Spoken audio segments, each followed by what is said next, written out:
Jesu bazalwane namhlanje, glory be to Jesus. Sibonge ithuba bazalwane, Inkosi sivulele umnyango, makabonga Jesu. Bazalwane bami, ake ngithathele ithuba ngenkulu intobeko nangenkulu inhlonipho, ngibingelele kinina, ngithi namhlanje uJesu sayinkosi. Amen makholwa. Sibulisa abazalwane abasibukela live ku Facebook, ngelihle igama lenkosi. Hallelujah. Abazalwane ababukela ama-video ethu ku YouTube, siyabulisa kubona. Abazalwane abalalela ama-audio ethu, siyabingelela kubona. Hallelujah. Glory be to Jesus. Bazalwane bami, namhlanje I have a word that I want to share today with you. Umyalezo wami namhlanje uthi yebazalwane siphunyukile. Hallelujah. Siphunyukile. We have escaped. Glory be unto the living God. Inhliziyo yami namhlanje iyajabula bazalwane to come and share this word ebithi siphunyukile. Hallelujah. Akasiqale la incwadi yamaHubo 124 from verse 1 to verse 7. Hallelujah. Sebeyiphethe ke bazalwane asifundele the book of Psalms 124 verses 1 to verse 7. Psalms chapter 124 verse 1 to 7. If it had not been the Lord who was on our side, let Israel now say, if it had not been the Lord who was on our side, when people rose against us, then they would have swallowed us up alive. When their anger was kindled against us, then the flood would have swept us away. The torrent would have gone over us, then over us would have gone the raging waters. Blessed be the Lord, who has not given us as prey to their teeth. We have escaped like a bird from the snare of the fowlers. The snare is broken, and we have escaped. Hallelujah. Amen. Glory be to Jesus. Amen. Siyabonga, sizovala namehlo. Baba, nanti izwi lakho liphefumulelwe nguwena, liyaphila linguqobo. Khuluma ngalo Nkosi uthi siwumphefumulo wethu. Mana njalo simakade thatha lokhu dumo. Khazimulisa indodana yakho enguKristu Jesu. In Jesus' name we pray. Amen. Amen. Hallelujah. Amen. Siphunyukile bazalwane.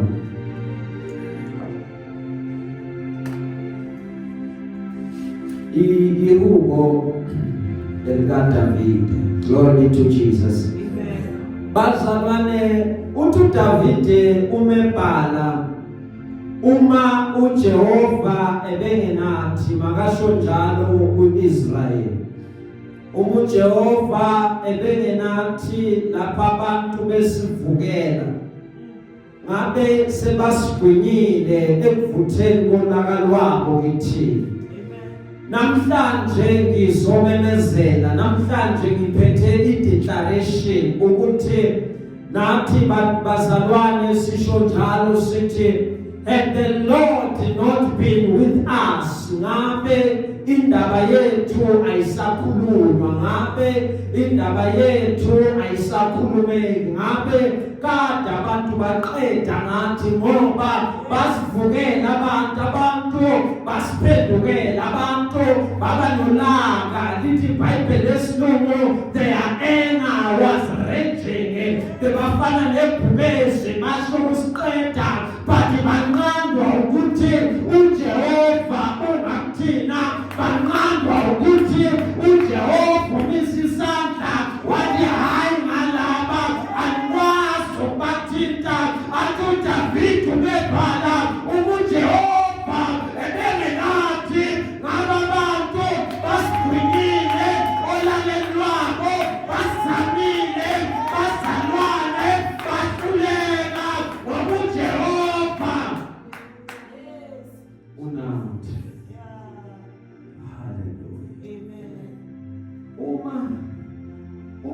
ulalele ngakithi. Ubani ongamelana nathi? Yebazalwane ziyalolwa ikhaya. Ziyahlelwa ikhaya. Uyabona uIsaiah ulanda two things that can come and attack you. Uthi a weapon will be forged. Uthi a weapon will be formed against you. Abagcini with the weapon yesikha. Ubese athi even apart from the weapon, there are tongues azokuvukela. There are tongues azokhuluma kabi ngawe. There are tongues azosho izinto ezimbi ngempilo yakho. Athi njengoba the weapon has been formed, labathi siyaqeda ngaye khona ngoba sinesikhali. Athi asiki isikhali esibekele wena esiyephumelela. Abuye athi nobini, even the tongue that rises up against you, ngoba lalela, the tongue will rise against you. Bazohlangana, they shall conspire against you. Atu Isaiah, every tongue that rises against you, you shall put it into judgment. Every tongue you shall condemn. Utinini, suba wena ikolento, amana lento teta wena. Hallelujah. Ngoba wena unoJehova. Glory be unto Jesus. Lithi iBhayibheli laba bantu bebavutha olakeni lwabo. Kwanqanda nje ukuba thina sinoJehova, kwavimba nje ukuba thina sibiyelwe. Glory be to Jesus. Athi uJehova ebengenathi, ngabe amanzi asewele phezu kwethu, ngabe kufike izikhukhula zadlula phezu komphefumulo wethu, asho ukuthi bekuzokwenzeka ukuthi singabi ne-escape, but kwatholakala ukuthi kunoJehova onkanyise ngakuthina, kunoJehova oyindoda yempi, kunoJehova oyiqhawe nokulwa, kuthi abantu mabesivukela, kuthi abantu mabesiphendukela, uJehova maqeda besayavala. Namangase ngiphunyuke kanjani, namangase ngidlule kanjani, but kunoJehova ongidlulisile. Esimeni abantu bese bavala amehlo, esimeni abantu bese bakhonkludile, but akayiphuma. Namhlanje bayabuzana, uphume kanjani, udabule kanjani, ngoba bekade sivalile, ngoba bekade abambekile, ngoba bekade aboshiwe, udlule kanjani.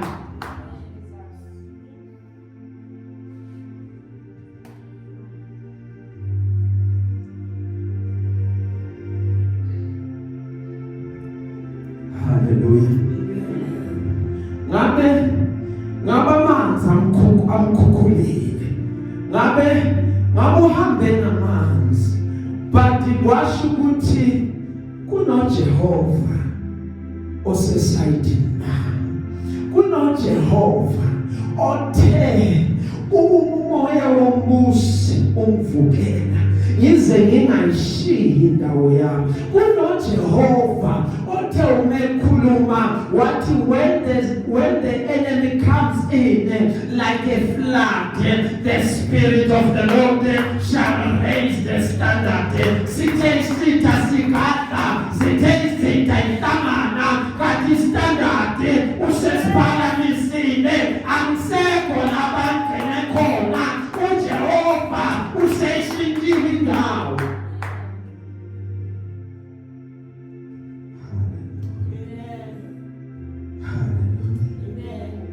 Athi makabongwe uJehova Jehova ongasingelanga ukuba sibe impamo yamazinyo abo. Kunale version ethi kube uJehova ubethulile amenza lutho ngabe sebasidabile nangamazinyo abo.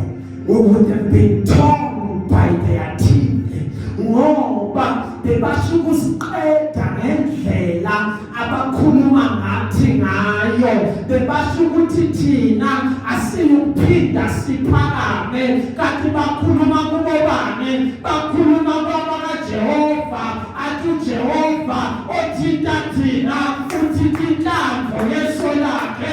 Athi uJehova akavumi ngogcotshiweyo wakhe. Bebayite ukuthi bayasinwaba kanti abazi ukuba sizelwe ngembewu engaboni. Uthi uyamngcwaba ubone ngiphakama, uthi ngiyashona ubone ngivela, uthi ngisemlotheni kanti uyayithuntuta impama ngezale ayoyihlalisa namakhosi.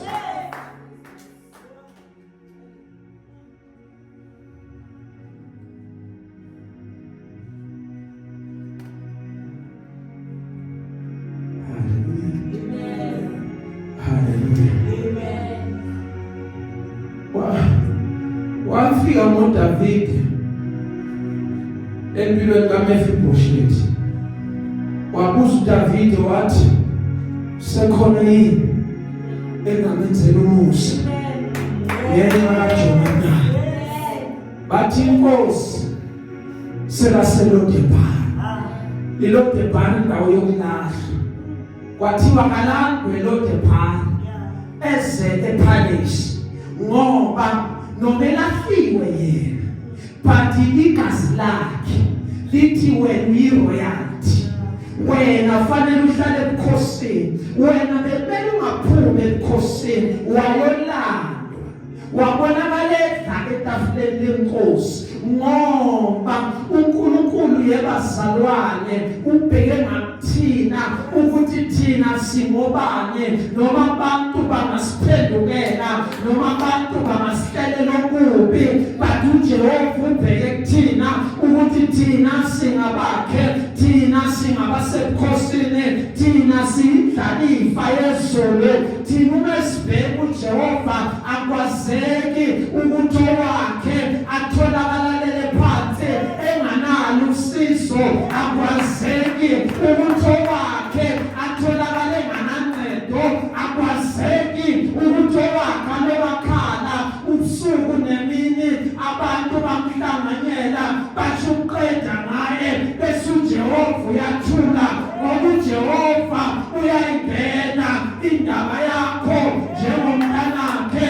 Umizetha ihlangana nawe ushile ezwini lakhe, wathi bayoza ngendlela eyodwa, bayohamba ngendlela eyisikhombisa ngoba uJehova uyamvikela ngowakhe.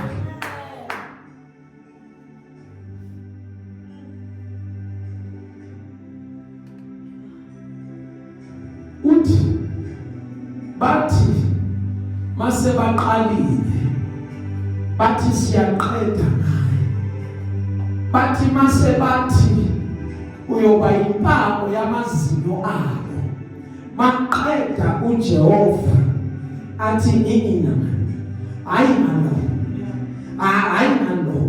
kule indawo zokudlalela le akusiyo enye yazo, lo akathintwa ngoba lo usentendeni yesandla sami. Ngingavuma njani ukuthi sitha senze umathanda lo engimtiyele ngelangabi lomlilo ukuthi noma ngayikuphi uyohamba angakhathali, noma ngayikuphi uyohamba, isitha sikumenza lutho ngoba mina ngithumele ingelosi zami ukuba zimsarawunde. Bangobani bona abathintwa abafuna ukuthinta ikhala kaJehova? Bangobani bona abayodlalela emntwini kaJehova? Maqeda amazulu anganyakazi angeke azathule, azonyakaza amazulu.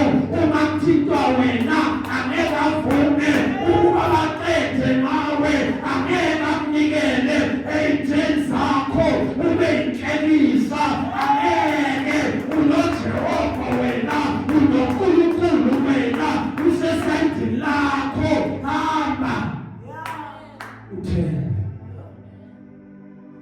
nje eBhayibhelini uNkulunkulu uyafohla.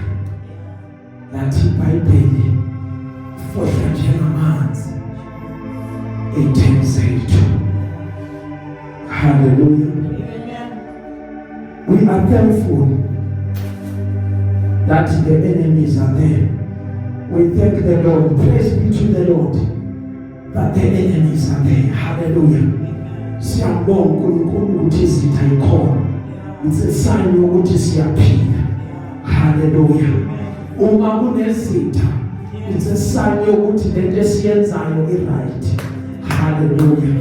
Ngoba bekuyoba inkinga siloku siphila maqeda kungabi khona abavukayo ba-oppose lento esiyenzayo. Besizoba worried ukuthi kusho ukuthi kunenkinga somewhere, but once iqala sibona izitha, it means ukuthi nasesihogweni siyanyakazisa.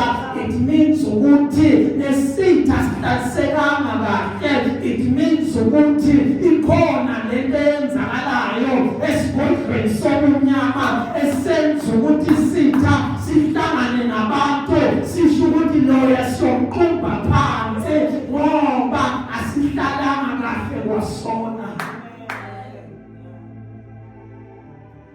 Hallelujah.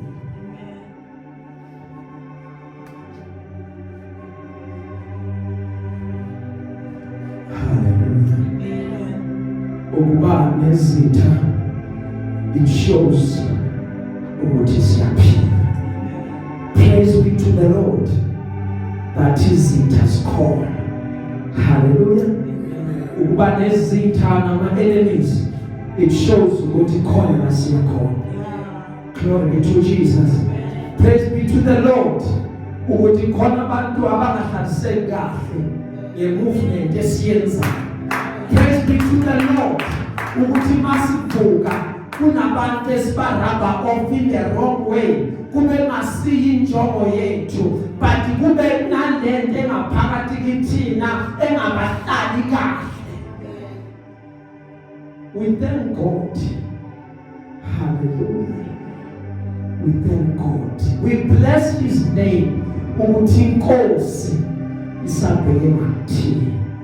Hallelujah. Glory be to Jesus. Ayikuthi abazami ebazalwane uqeda ngathi, bayafuna uqeda ngathi, nedinking ukuthi bayahluleka.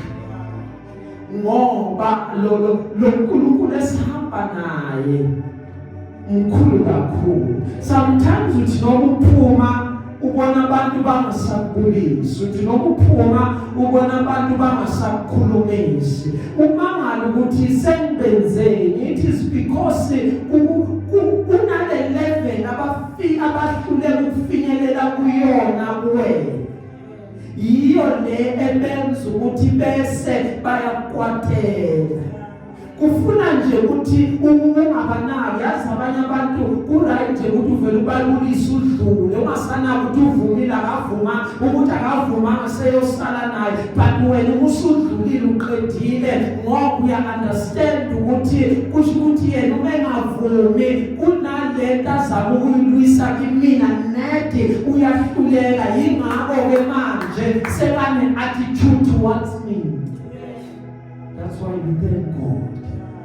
Hallelujah. That izitha zikhona. Nkosi siyabonga. But siyazi ukuthi azizukunqoba, azizuphumelela. Hallelujah. Ngoba yena ushilo before yahamba uJesu wathi mina emhlabeni yoba nenkinga eziningi, but take heart, I overcame the world. Uma yena anqobile izwe, nathi sizolinqoba izwe. Akhathaliseki ukuthi kuza ile vela kubani eqhamuka kuphi. Uma lo oyinkosi yethu enqobile, it means ukuthi nathi vele automatically sevele sinqobile ngoba ushilo ezwini lakhe wathi mina ningaphezulu kwabanqobi. We have the assurance ye victory ukuthi noma bebangahlangana ngamagama ethu noma bebangahlanganisa izinto against impilo zethu vele singaphezulu vele bahlulekile vele sibanqobile ngoba uJehova uyena losolayo nasodondweni lokunqoba uJehova ipi uspecialize kuyo uJehova angahluleka bahlulwa yilutho abantu noma bangazama benzele but already for us victory is guaranteed for us victory is assured ngoba loNkulunkulu esihamba naye akasiyelela akasidede atobhali iBhayibheli akavuma ukuthi unyawo lwethu lushelele.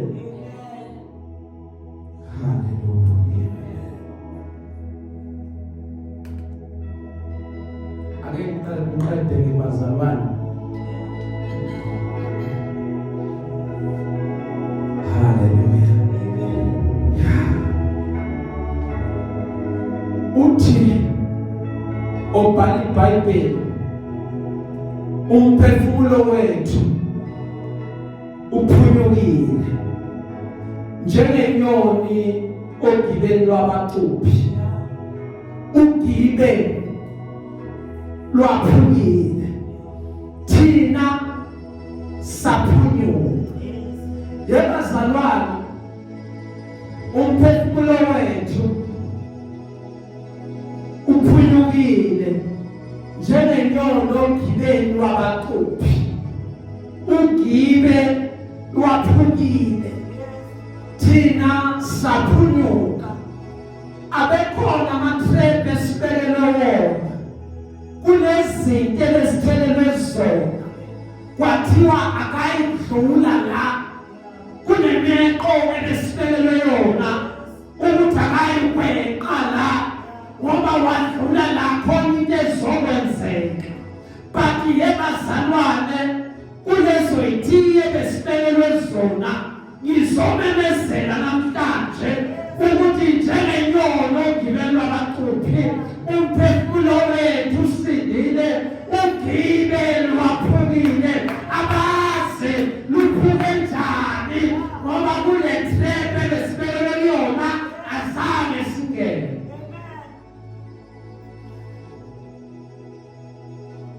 Basabuzana udlule njani because siyamazi. Hallelujah. uJehova esihamba naye uyathanda ukuyeka abantu bathi abantu siyamazi. Hallelujah. Ngelinye ilanga kwathi kuzozalwa uJesu wasuka amadoda ahlakaniphile izazi zaseMpumalanga zaya enkosini masifike enkosini zathi size ukuzokhuleka kulo oyinkosozela. Wabuza inkosi yathi inkosi uzelwe kuphi bathi asazi thina silandela inkanyezi. Wathi akulungile manithola ukuthi uzelwe kuphi ngicela nibuye nami ngiyabona sengimdala ngifuna ukuya ngiyokhuleka kuye njengenkosi ezemva kwami. Kanti enina mama inkosi ifuna ukubulala uJesu.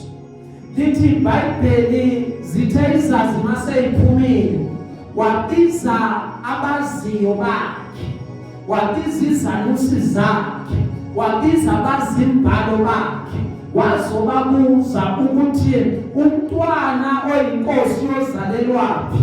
Bathi uma bephela imibhalo bathi hayi siyabona la kuyashiwo ukuthi nawe Jerusalem nawe Bethlehem awusimncinyane kuwe kuyophuma noma kuwe kuyozalwa inkosi. Wabese uyabona ukuthi inkosi le iyozalwa eBethlehem la kwaJuda. Then athi ngizama amaqhinga wokuthi ngiyoyibulala. Wathemba ukuthi izanusi zizobuya kwafika ingelosi ebusuku zathi jintshana indlela. ilanga uNkulunkulu wenza uIsrayeli ukuba umephuma eGibhithe ahambe ngendlela isitha esiyaziyo. Hallelujah.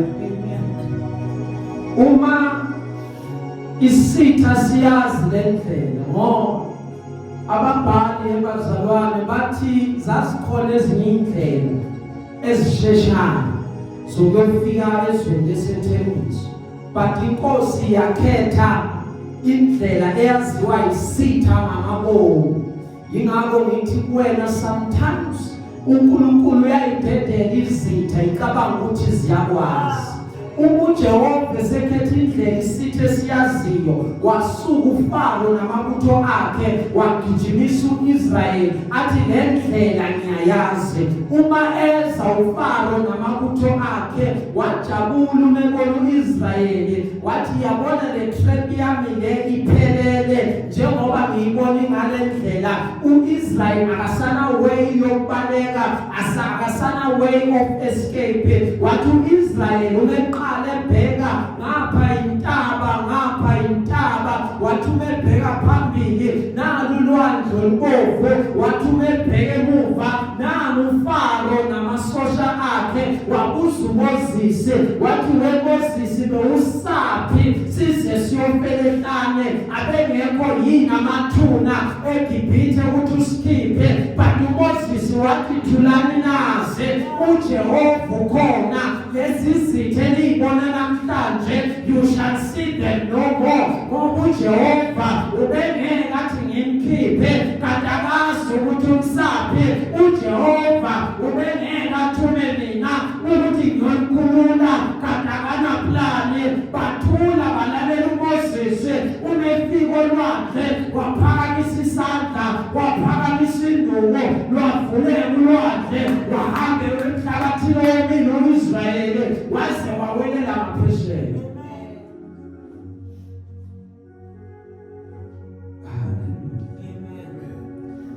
Akudlule lapha kancane bazalwane. Uma uIsrayeli ehamba, lithi iBhayibheli wahamba wafika olwandle olubovu wafika wakhempa, okusho ukuthi ubesalinde uNkulunkulu wenza ngamabomu ukuthi alinde uFaro athi kusondela. Ngoba the time baseGibhithe uIsrayeli ubekhala ngokuhlusha, uIsrayeli ubekhala ngokushaya, uIsrayeli ubekhala ngokusetshenziswa kanzima. Kunabantu abacabanga ukuthi bayakulaya wena ngezinto abazenza kuwe kanti abazi ukuthi bakhulisa amandla akho, bakunikeza istamina, benza ukuthi wena ungabambeki ungavimbeki, ube umuntu osebaziyo ubuhlungu ngalo buhlungu abantu bakuzwisa bona, kanti wena kunento kuwena eyakhayikayo ukuthi ukwazi ukuthola lejiphene, uzazi izinto ukuthi mina ubuhlungu ngiyabazi, kuningi sengadlula kubona, izinto engabe ziyakhalisa asiqhubeki zibele zikhalise. Ngobani? Ngoba bona bebathi bayakulaya kanti bayakwakha, bebathi bayaqeda ngawe kanti bandisa amandla kuwena. Lithi iBhayibheli uIsrayeli esengenile wawelela ngaphesheya weza uFaro lempi yakhe. Lithi iBhayibheli naye wathi uyangena kanti it is not meant to be. Ngoba uJehova uyamyeka umuntu acabanga ukuthi uyakwazi kanti uJehova uzodemonstrate amandla akhe. Lithi iBhayibheli walunguza nje nganye asezulwini maqeda amavile ey'nqola zempi kaFaro waqhaqheka, bathi bayayiqondisa iy'nqola zahluleka ukuhamba. Maqeda wawukhuluma noMoses wathi Mose sewungalivala ulwandle, wathi Mose Jehova at your command I shall do so, alivaleke ulwandle wabuya amanzi wahlangana. Yingakho uMiriam waze wahlabelela wathi hlabelela kuJehova ngokuba uphakeme ihashi nenkweli yalo simakade ukuthathile wayophonsa olwandle.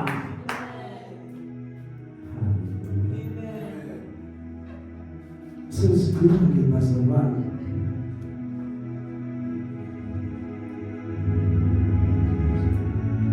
umphefumulo wethu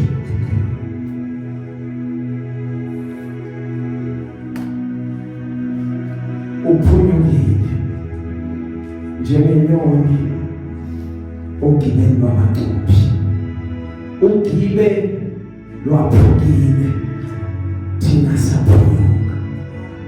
Bengizosho lokho nje namhlanje yithi we have escaped kulezi zinto abebakade basihlelele zona ezimbi.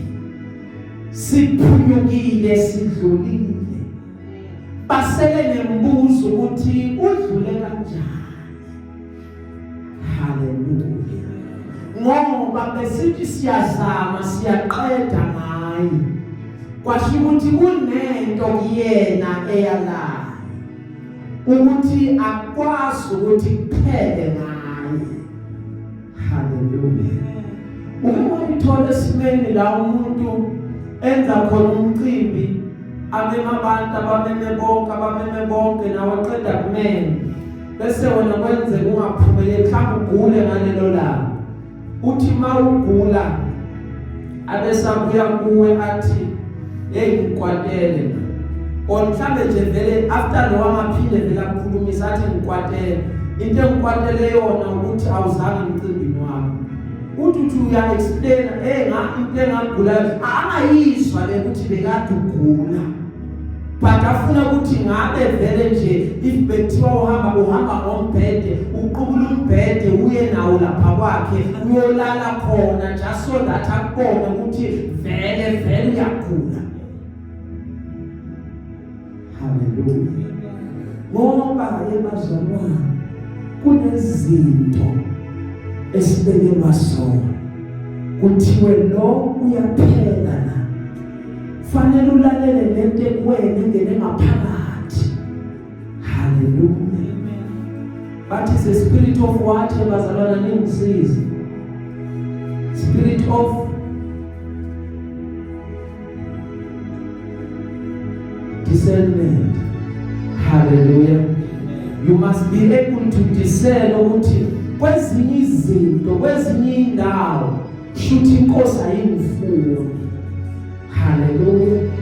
Angazi ukuthi kunani lapha but shuthi mina kahle angidingeki ukuthi ngibe lapha ngoba angazi ukuthi yini le mbekelo yona engangilimaza. Ingakho lithi iBhayibheli yebazalwane kuthe ugibe lubekiwe kwathiwa hayi uyangena hayi uyaphela hayi sesimtholile but kwatholakala ukuthi ugibe liyaphuka ama-plans esitha aba frustrated. Lo muntu bekade sicabanga ukuthi sesimbambile simtholile sabona asengale ngaphesheya sangasaqonda ukuthi kwenzeke kanjani but ngoba uJehova ehamba naye ugibe bekade abekelwe lona amathena bekade afaswe ngawo wonke usimakade wakhulumile zonke izinto izithiyo nezintaba aboshwe ngazo uNkulunkulu wayiqashula wayiqaqa ukuze umuntu wakhe aphunyuke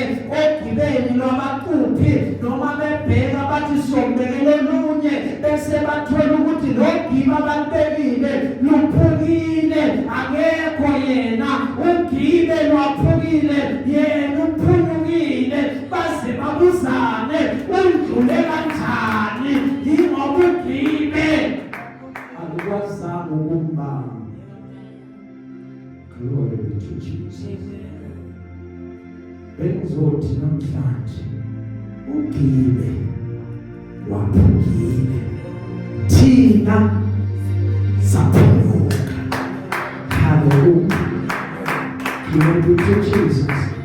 Bese bafungile bese baqedile bese bakhonkludile bese bahlelile bathi hayi sesiyalungisa vele unayi-akhawunti yey'mpahla ngifuna ukuyothenga lesigqoko lesi sichitha amanzi ngithi mangivela ngaso ngithi madimasi siyamngcwaba umotha next week sengibonile la uyahamba hayi ngiashorence uyahamba ngoba ngiyazi umgodi sekugubhila awungene but uJehova wathi lowo mgodi ngiyawuvala akayongena.